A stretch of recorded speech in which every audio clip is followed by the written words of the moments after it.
இன்னைக்கு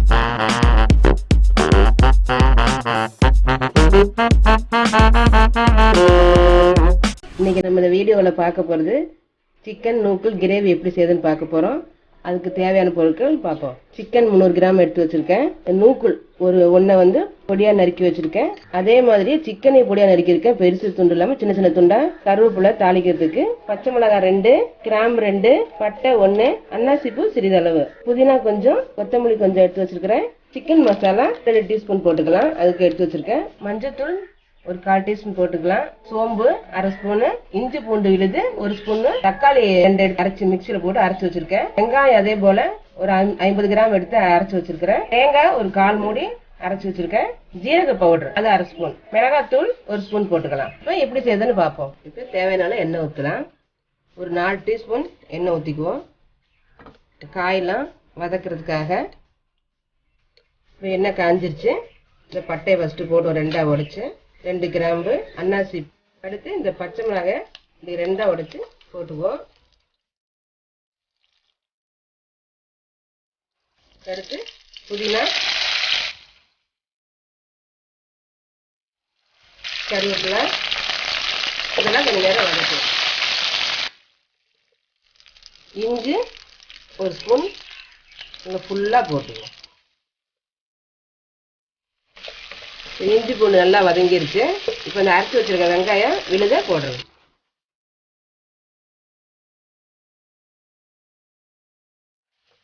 இப்படி கைவிடாத அனலை கொஞ்சம் சிம்மில் வச்சுட்டு கைவிடாத கிளறணும். நல்லா வெங்காயமும் பச்சை வதக்கணும். மெதுவாக வதக்கிட்டு இருக்கலாம்.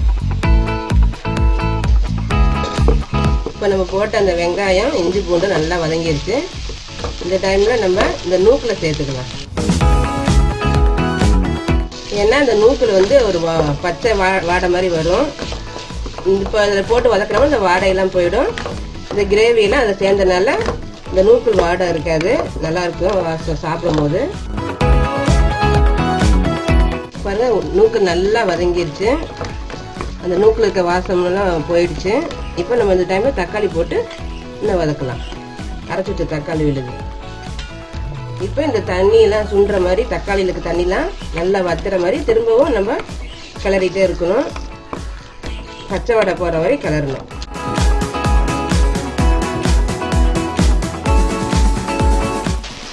இப்போ எல்லாம் நல்லா வதங்கிருச்சு.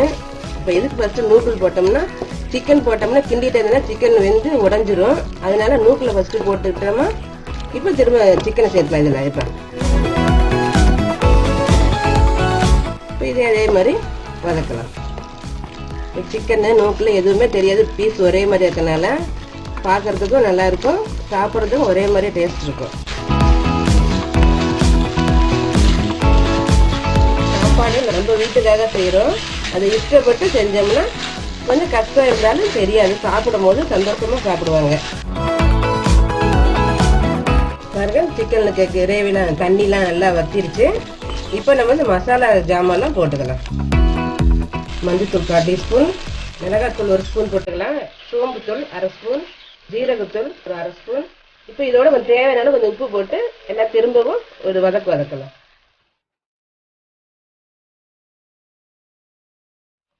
சிக்கன் மசாலா 2 டீஸ்பூன் போட்டுக்கலாம். எல்லாம் திரும்ப கைவிடாமல் நல்லா பொறுமையாக கிண்டிட்டு சூட தேங்காய் சேர்த்து கொஞ்சம் வேக விடலாம். தேங்காய் ஒரு 3 ஸ்பூன் போட்டுக்கலாம். இப்போ இதோட தண்ணி கொஞ்சம் ஊற்றி நம்ம எவ்வளோ தேவையான சிக்கன் வேகிறதுக்கு எவ்வளோ தேவையான தண்ணியும் மசாலாவுக்கு நம்ம ஊற்றி வேக வைக்கலாம்.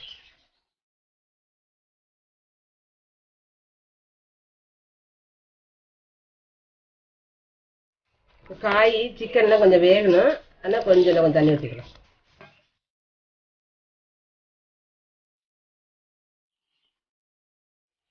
போதும், எல்லாம் கரெக்டாக ஊற்றியாச்சு. இவ்வளோ திக்காக இருந்தால் போதும், அப்போதான் கிரேவி வரும். நம்ம கொஞ்சம் உப்பு எப்படி இருக்குன்னு டேஸ்ட் பண்ணி பார்க்கலாம்.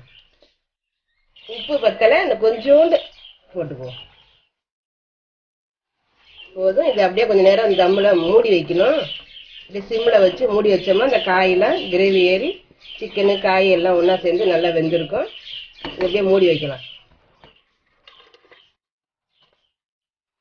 இப்போ திறந்து பார்க்கலாம். பாருங்க எல்லாம் நல்லா கரெக்டாக வந்துருச்சு. இந்த கிரேவி வறுத்த கொஞ்சம் தண்ணி வற்றணும். அது கொஞ்சம் நேரம் நல்லா நம்ம திறந்து விட்டுருவோம். இன்னும் மூட வேண்டியதில்லை. அப்போ தான் தண்ணி சீக்கிரம் வற்றும். மசாலா நல்லா ஒன்று சேர்ந்துருச்சு. சிக்கன் வெந்திருக்கான்னு பார்க்கலாம். சிக்கன் கொஞ்சம் வேகணும். இதிலே இருந்துச்சுன்னா கரெக்டாக இருக்கும். இது அப்படியே கொஞ்சம் நேரம் இந்த சிக்கன் வேகிறதுக்காக கொஞ்சம் கொதிக்க விடலாம். காய் வெந்திருக்குன்னு நினைக்கிறேன். காய் கொஞ்சம் வேகணும். அப்படியே தம்மில் கொஞ்சம் வைக்குவோம். இப்போ திறந்து பார்க்கலாம் வெந்துருச்சான்னு.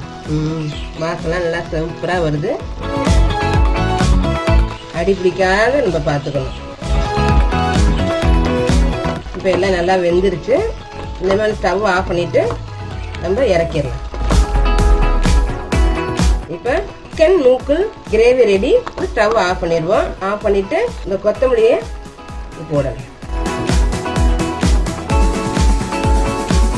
ஓகே, இதை நீங்கள் இடியாப்பத்துக்கு ஆப்பத்துக்கு வச்சு சாப்பிட்டீங்கன்னா சூப்பராக நல்லா டேஸ்ட்டாக இருக்கும். செஞ்சு பாருங்கள். சாப்பாடுக்கு சைட் டிஷ்ஷாக வச்சு சாப்பிட்லாம். இது செஞ்சு பார்த்துட்டு உங்கள் கருத்துக்களை கமெண்ட் பாக்ஸில் சொல்லுங்கள்.